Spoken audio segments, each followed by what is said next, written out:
জাদু বান্টনা এই সমাজে আছে না নাই? কালো জাদু এই সমাজে আছে না নাই? এটা আজকে নতুন, আমাদের নবীর যুগে কালো জাদু করা হয়েছিল, ঠিক কিনা বলেন? এই যে সূরা ফালাক নাস, এই দুইটি সূরা নাজিলের প্রেক্ষাপট দেখবেন। সূরা ফালাক নাস নাজিলের প্রেক্ষাপটে স্পষ্ট বর্ণনা আছে।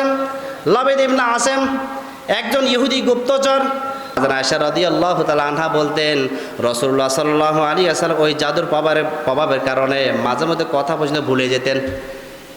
আমাকে জিজ্ঞেস করতেন, আয়েশা আমি এখন কি বললাম সেটা ভুলে গিয়েছি। কারণ জাদু, কালো জাদুর এত মারাত্মক প্রভাব যেখানে নবীকে পর্যন্ত আউলা জ্বালা করে দিয়েছিল। এরপর রাসূলুল্লাহ সাল্লাল্লাহু আলাইহি ওয়াসাল্লামকে আল্লাহ তাআলা স্বপ্ন যুগে দেখালেন। দুইজন ফেরেশতা নবীজি সাল্লাল্লাহু আলাইহি ওয়াসাল্লামের কাছে আসলেন। একজন পায়ের গোড়ায় বসলেন, আর একজন মাথার সামনে বসলেন, এবং পরস্পর ফেরেশতারা একে অপরকে জিজ্ঞাসাবাদ করলো, বলল মুহাম্মাদের কি হয়েছে, মুহাম্মদ অসুস্থ কেন?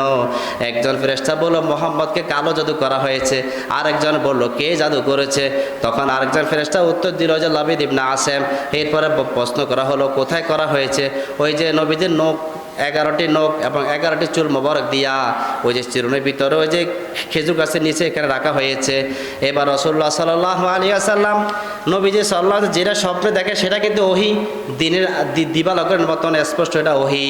রাসূলুল্লাহ সাল্লাল্লাহু আলাইহি ওয়াসাল্লাম স্বপ্নের মধ্যে দেখতে পেলেন। দেখার পর এবার সাহাবীদেরকে ডাক দিয়ে বলে, সাহাবীরা আমাকে ওই ব্যক্তি জাদু করেছে, বান্টনা করেছিল, ওই জাদুটি অমুক জায়গা আছে, তোমরা সেখান থেকে নিয়ে আসো।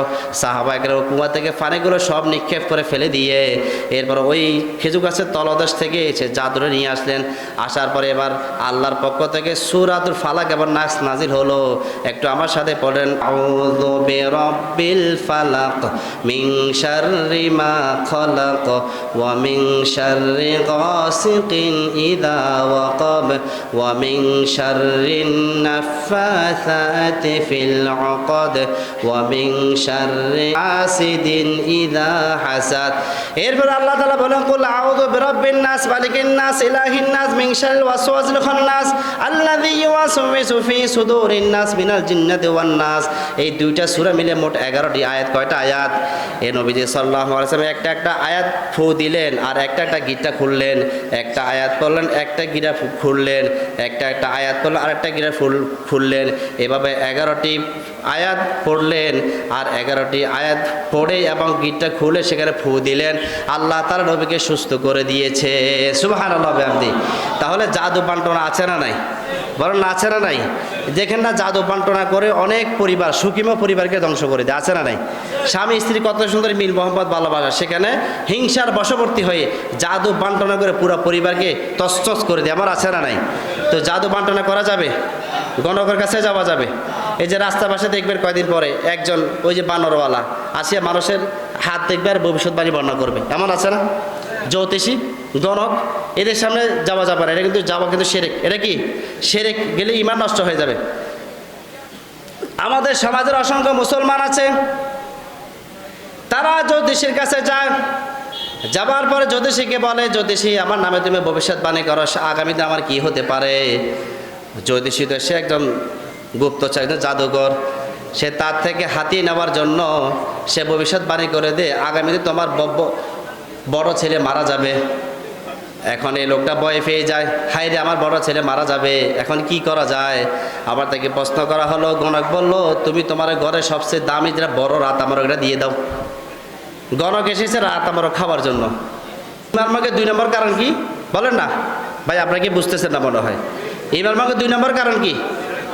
সেহের, জাদুবিদ্যা। জাদুবিদ্যা করা যাবে? এই যে মুরব্বী দেখেন, ওনাকে অত ছাড়ে না সম্ভব। আপনাকে জাদুবিদ্যা করে কেউ? মনে করতে পারেন না। কালো জাদু যারা রাজনীতি করে তাদের পিছনে লেগে থাকে শত্রুরা। ইসলামী রাজনীতি হোক, অনিসলামী রাজনীতি হোক, রাজনীতি অঙ্গনে যারা আছে তাদের পিছনেও মানে গুতা মারে এগুলো দিয়ে। স্বামী স্ত্রী মিল মহব্বত বেশি, এখানেও গুতা করে। অনেক ক্ষেত্রে মা বাবা পর্যন্ত সন্তানকে আপন করে পাবার জন্য সে জাদু করে, আছে না নাই? তো যারা জাদু করবে সেও কাফের, তার ঈমান নষ্ট হবে। যে জাদু করাবে সেও কাফের, যে জাদু করবে গণক জ্যোতিষী সেও কাফের, ঠিক না? সমাজে জাদু আছে না নাই? বলেন না, জাদু আছে না নাই? তো জাদুর সাথে সম্পর্ক করা যাবে? গণক আছে যেখানে আমরা নাই, জাদু আছে যেখানে আমরা থাকবো না সেখানে। সুতরাং জাদু যারা করবে, গণক যারা হবে, গণককে যারা সাপোর্ট করবে, যারা অজ্ঞতাবশত করবে তাদেরকে বুঝাইতে হবে, যারা জেনে বুঝে গণকের পাশে যাবে, গণকের ভবিষ্যৎবাণীকে সাপোর্ট করবে, এগুলোর প্রতি ঈমান আনবে, তাদের নিঃসন্দেহে ঈমান নষ্ট হয়ে যাবে, ঠিক কিনা?